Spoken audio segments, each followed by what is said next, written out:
this is Open Mic, and we're back to the third segment of our program.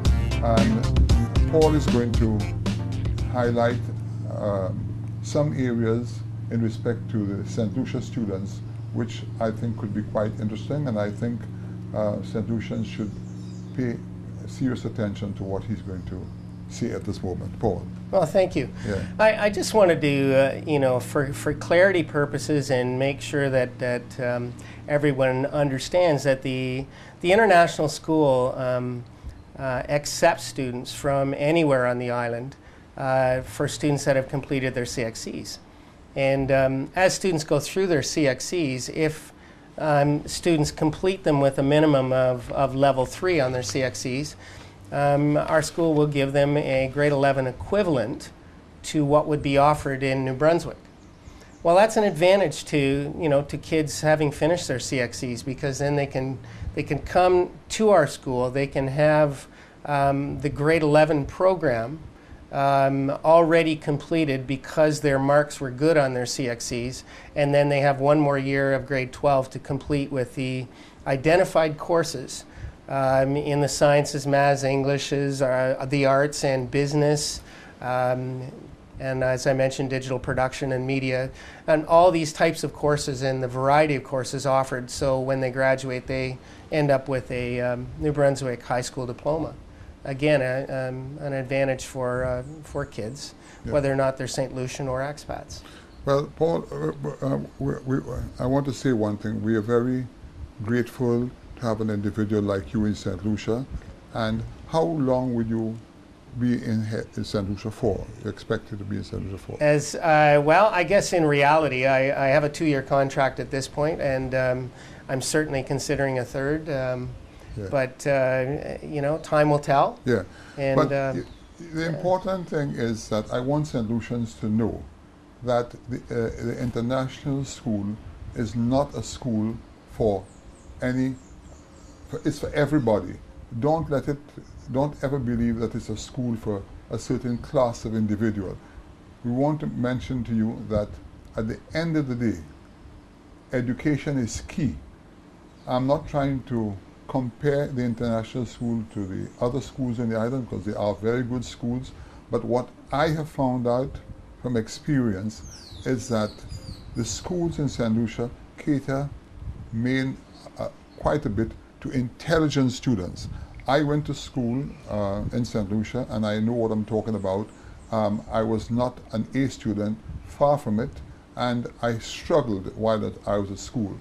And that has been a bit of a drawback for me over the years, because I had to educate myself as I got older. But today, with the trained teachers at the international school, one can get over that hump. Now, one may consider the school a little expensive vis-a-vis the local schools, but what you have to understand, if you have a child and what you spend today is well worth it, because the world is based on education. I want St. Lucians to listen very carefully to what I'm saying, because I am talking from experience.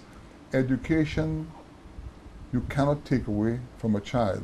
Once they have that education, there are many things they can do to support themselves. So even though there's a bit of a sacrifice being made by St. Lucians today, it is, at the end of the day, it is worth the investment. It is an investment for your children. Now, I pass this information to you all, but I'm going to also throw a question at Paul. What has been the feedback from your teachers vis-a-vis the students at your school? Well, the feedback we get always is positive. Yeah. I mean, our kids are hardworking kids. They have great support from parents at home. The teachers push the kids. They encourage the kids, through their recitation, through homework, to stay on top of their studies, and so it's difficult at times. But the other thing I think that our teachers are really proud of our students is that they're able to take and be self-motivated and independent learners. And when they're set up for a student-centered environment, they reach to and step up to the challenge. And this is a great learning experience for kids to be able to be put in an environment where they're the ones doing the learning and the collaborating and the solving of the problems. And again, those are skills for the workplace. Those are skills for university and college. And again, that's our focus. And tell me something, Paul. Naturally, like everywhere else, you have the quick learners, the slow learners. The children who struggle at your school, what do you do for them to try to bring them up to scratch? Well, it's a good question. I mean, it's difficult with students in a program that is can be difficult at times. It's a challenging curriculum in the Ontario and the New Brunswick curriculum. Those students that struggle, we don't have a support mechanism in place as per a special education department for kids that may have and struggling, that may struggle with learning disorders. But a quick question for you: from what you have seen so far, the children who struggle, is it it's not a disability per se, but they're probably just slow learners, slow starters? Well, I think a lot of it comes down to, I mean, there's two part. I mean, the last part of that discussion is that, from 2:30 to 3:30 every day, we do offer, support to all of our kids. And many of the teachers go beyond that to help support those kids that are having difficulty throughout the day. So, but, in answer to the second part of the question there, those kids that you talk about as slow learners, every child learns at a different pace. And I think one of the keys to all kids being able to learn in an environment is having teachers that are able to differentiate. And what I mean by that is being able to focus on the learning aspects and the teaching practice that goes with it in order for a child to be able to learn. And it's an advantage for us with some of those kids to be able to reach out to them because of the small class numbers. We get a more one-on-one type of environment to offer support for them. But we don't have, pardon me, we don't have a lot of kids at the school that I would consider high-risk kids. Okay. I think my experience with high-risk kids is it's not just their lack of desire to learn, and because many of them have a great ability and potential to learn, there are also other deep-seated issues behind that prevent them from reaching any potential. And again, that's some of the experiences that I've had in Canada with kids.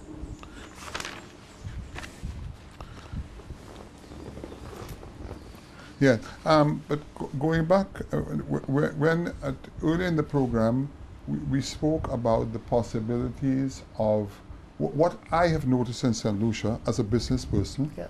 We lack a skilled workforce. Now, for instance, tourism is one of our main industries here. Mm-hmm. At the hotels, we need plumbers, we need electricians, we need joiners, we need IT persons, we need people to take care of the air conditioning, and we are constantly in a battle because there are few people who can, there are a lot of them, but few we can really rely upon them, okay? What would you suggest that we can do to increase our skilled workforce on the island? I know it doesn't fall within the purview of your school. It doesn't, no. Yeah. But you have lived abroad, you have seen it, and you know what I'm talking about. Yep. What can you suggest? Well, I'll describe to you what in Ontario we've moved away from a model that is directly having vocational schools where students that all are going into the trades go to that school. There are still some in Ontario. But one of the things that we're trying to do, and has been a big push, is an inclusive environment. So many of the schools that have been built over the last 30 years, some of them have facilities that allow you to have an automotive program or a woodworking program or a plumbing program. And because not all schools have that, and yet we have community schools in Ontario where students are fed into those schools by the neighborhood that they live in. Some of those kids that live in those neighborhoods want to take those plumbing courses. So we offer what's called a high skills majors course. And we also offer co-op in our schools. And both of those programs offer students the opportunity to take courses and get credit for them by moving to other schools that have those programs. I was in a school that had a plumbing, manufacturing, woodworking, and CAD/CAM, which is computer-assisted design, as well as an automotive. And we fed students from all over the Ottawa area into that particular school. So what can St. Lucia do? You know, I think the important thing is to have a system in place that offers opportunities to all kids on the island. If a child in Beaufort wants to be able to go into plumbing, but it's not offered at their secondary school, they should have the opportunity to be able to take courses at a school that is prepared to take them on. But also, we need to sort of implement the practical side of it. Are there places in Canada, for instance, you think that we can call upon with the local input to have these services? Because in Germany, for instance, whenever you do a course, say civil engineering, you do not get your degree until you do 2 years of practicals.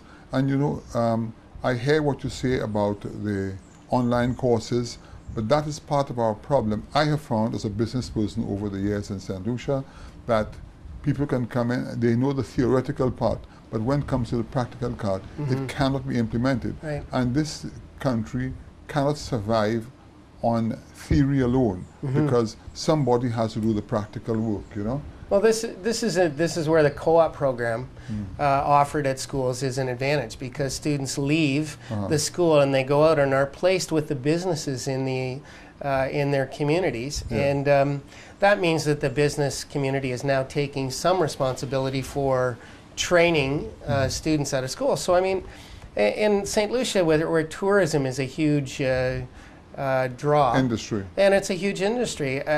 There's no reason why students at different schools can't take a co-op course and tie it into any one of the hotels in the area and be trained by the experts.